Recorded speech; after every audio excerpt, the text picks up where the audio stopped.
Assalamualaikum warahmatullahi wabarakatuh. Saya Nisa Nur Farida, berasal dari kelas 1C. Di sini saya akan mempresentasikan tentang bisnis internasional. Konsep bisnis internasional. Globalisasi telah menyebabkan berkembangnya kegiatan bisnis internasional. Yang pertama, pengertian bisnis internasional menurut para ahli. Yang pertama, Griffin pada tahun 2010, bisnis internasional adalah transaksi bisnis antara beberapa pihak dalam lebih dari satu negara. Sedangkan menurut Hadi, bisnis internasional adalah suatu studi tentang transaksi ekonomi yang meliputi perdagangan internasional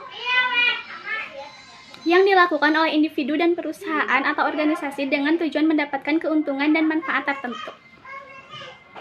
Ruang lingkup bisnis internasional. Bisnis internasional merupakan seluruh transaksi bisnis oleh swasta dan pemerintahan yang melibatkan dua atau lebih negara. Bagi swasta, bisnis ini bertujuan untuk mendapatkan keuntungan yang sebesar-besarnya, sedangkan bagi pemerintahan bukan hanya untuk keuntungan semata, tetapi juga untuk kesejahteraan sosial. Beberapa alasan sebuah perusahaan ikut serta dalam kegiatan bisnis internasional. Di antaranya adalah untuk memperbesar penjualan, untuk mengakuisisi sumber daya, dan untuk mendiversifikasikan sumber-sumber penjualan dan penawaran. Globalisasi dan pasar global. Globalisasi menurut Hill 2014, globalisasi merujuk pada perubahan ekonomi dunia yang lebih terintegrasi dan saling bergantung. Terdiri dari dua aspek, yaitu globalisasi pasar dan globalisasi produksi. Globalisasi pasar merujuk kepada penggabungan perbedaan sejarah dan pasar negara yang terpisah menjadi satu pasar-pasar global yang besar. Sedangkan globalisasi produksi mengacu kepada pengambilan sumber barang atau jasa dari lokasi di seluruh dunia untuk mendapat keuntungan. Beberapa aktivitas bisnis internasional diantaranya adalah yang pertama, ekspor. Ekspor adalah kegiatan menjual produk yang dibuat di dalam negeri untuk dijual kembali di negara lain. Kemudian impor. Impor yaitu kegiatan membeli produk yang dibuat negara lain untuk digunakan atau dijual kembali di dalam negeri. Kemudian lisensi. Lisensi adalah kesepakatan kontrak di mana suatu perusahaan di suatu negara memberikan lisensi penggunaan hak kekayaan intelektualnya kepada suatu perusahaan di negara kedua dengan mendapatkan pembayaran royalti. Selanjutnya, waralaba adalah suatu bentuk khusus lisensi.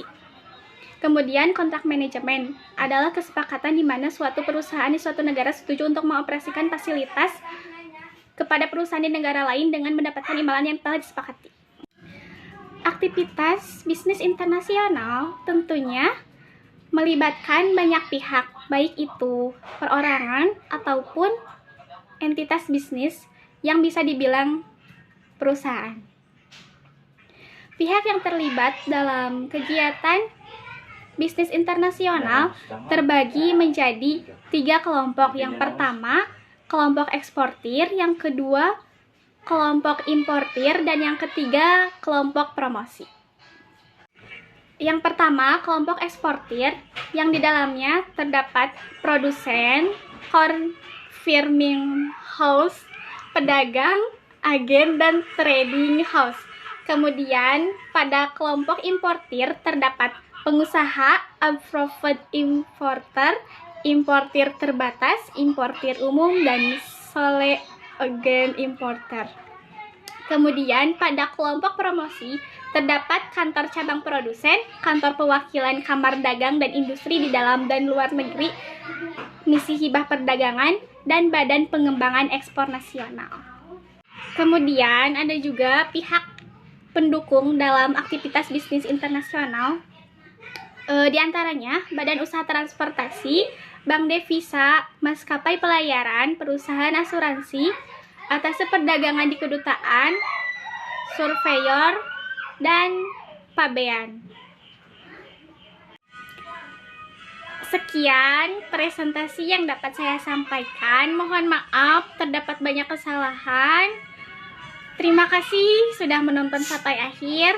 Wassalamualaikum warahmatullahi wabarakatuh.